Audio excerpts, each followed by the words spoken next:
Hello everyone, कैसे हैं आप सब। उम्मीद है आप सब बहुत अच्छे होंगे। कभी कभी हम अपने बच्चों को पुश करते हैं ना, ज़बरदस्ती। कैसे?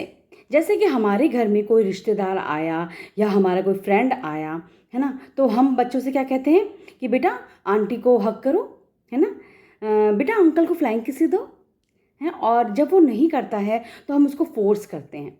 बेटा आपने वो पोयम, है ना, याद की थी ना, अंकल के सामने पोयम सुनाओ या फिर डांस करके दिखाओ। मेरा बेटा तो बहुत अच्छा डांस करता है। और जब बच्चा वो नहीं करता है तो हमको लगता है कि सामने वाला क्या सोचेगा, कि इन्होंने अपने बच्चे को कुछ सिखाया ही नहीं है। बच्चा तो बिल्कुल भी मिलनसार नहीं है ना। इस चक्कर में हम बच्चे को फोर्स करते हैं कि बेटा ये सब करके दिखाओ, या फिर देखो अंकल के पास बैठो, वो तुमको बुला रहे हैं ना। तो हम ये सब क्यों करते हैं? हम सामने वाले को जस्टिफाइड करते हैं अपने आप को कि हमने इसको बहुत कुछ सिखाया है।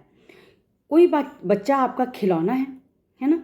कोई डमी तो है नहीं बच्चे, कि आप बच्चों को कहेंगे और बच्चे मान जाएंगे तुरंत, है ना। बच्चों की अपनी भी एक इच्छा होती है।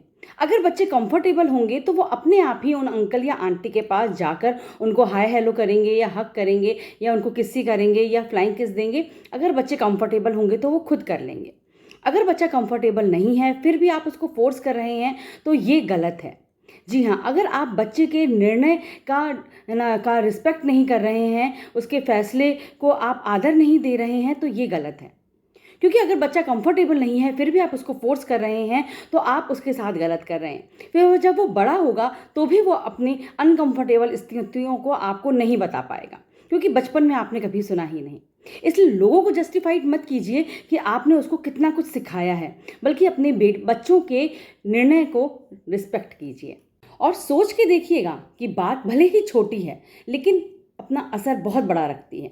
क्या आप भी अपने बच्चों को ऐसे ही फोर्स तो नहीं कर रही? अगर कर रही हैं तो आज से ही आप उनको फोर्स करना बंद कर दीजिए। आपको किसी को जस्टिफाइड करने की ज़रूरत नहीं है कि आपने अपने बच्चों को कितना सिखाया है और क्या सिखाया है, क्यों सिखाया है। आपका बच्चा खुद दुनिया के सामने बता देगा कि उसने क्या क्या सीखा है। उम्मीद है आपको मेरी ये बातें समझ में आई होंगी।